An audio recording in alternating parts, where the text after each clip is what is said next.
Hi friends, പുതിയൊരു വീഡിയോയിലേക്ക് എല്ലാവർക്കും സ്വാഗതം. ഇന്ന് ഞാൻ എത്തിയിരിക്കുന്നത് ഫ്രീസിംഗ് വെതർ വരുമ്പോൾ നമ്മുടെ വീടിനുള്ളിലെ പൈപ്പുകൾ എങ്ങനെയാണ് സംരക്ഷിക്കുന്നതെന്നുള്ള വീഡിയോ നിങ്ങളുമായിട്ട് ഷെയർ ചെയ്യാനാണ് ഇന്ന് ഞാൻ എത്തിയിരിക്കുന്നത്. എല്ലാവർക്കും എൻ്റെ വീഡിയോയിലേക്ക് സ്വാഗതം. ഫ്രീസിംഗ് വെതറിലേക്ക് കടക്കുമ്പോൾ വീട്ടിനുള്ളിലെ ഹീറ്റർ റൂമിലെ ടെമ്പറേച്ചറിനനുസരിച്ച് കറക്റ്റായി സെറ്റ് ചെയ്യുക. കൂടാതെ വീട്ടിനുള്ളിലെ പൈപ്പുകൾ സംരക്ഷിക്കുന്നതിനായി ഞാൻ സ്വീകരിക്കുന്ന ചെറിയ മുൻകരുതലുകൾ ഇവയൊക്കെയാണ്. ഉറങ്ങാൻ പോകുന്ന സമയത്ത് പൈപ്പുകൾ വർക്ക് ചെയ്യാതെ ഇരിക്കുന്നത് കൊണ്ട് അവ തണുപ്പ് മൂലം ഫ്രീസ് ആകാനുള്ള ചാൻസ് ഉണ്ട്. അങ്ങനെ ഫ്രീസ് ആയാൽ അവ പൊട്ടിപ്പോകാൻ സാധ്യത വളരെ കൂടുതലാണ്. അത് തടയുന്നതിനായി ആദ്യം അടുക്കളയിലെ ടാപ്പ് അല്പം തുറന്ന് വെള്ളം തുള്ളി തുള്ളിയായി ഒഴുകിപ്പോകാൻ അനുവദിക്കുക.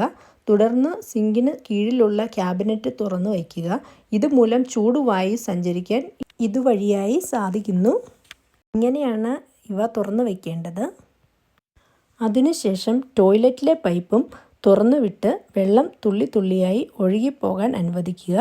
അതുകൂടാതെ താഴെയുള്ള ക്യാബിനറ്റുകളും തുറന്ന് ചൂടുവായു സഞ്ചാരം ഉറപ്പുവരുത്തുക.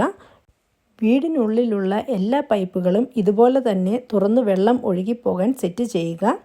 തണുപ്പ് കാലാവസ്ഥയിൽ പൈപ്പുകൾ ഫ്രീസ് ആവുന്നത് വലിയ നാശനഷ്ടങ്ങൾക്ക് കാരണമാകും. അത് തടയാനായി ചില ലളിതമായ മുൻകരുതലുകൾ ചെയ്യേണ്ടതാണ്. പൈപ്പിലൂടെ നിരന്തരമായി വെള്ളം ഒഴുകിപ്പോകുന്നത് മൂലമായി പൈപ്പ് ഫ്രീസ് ആകുന്നത് തടയാൻ സാധിക്കും.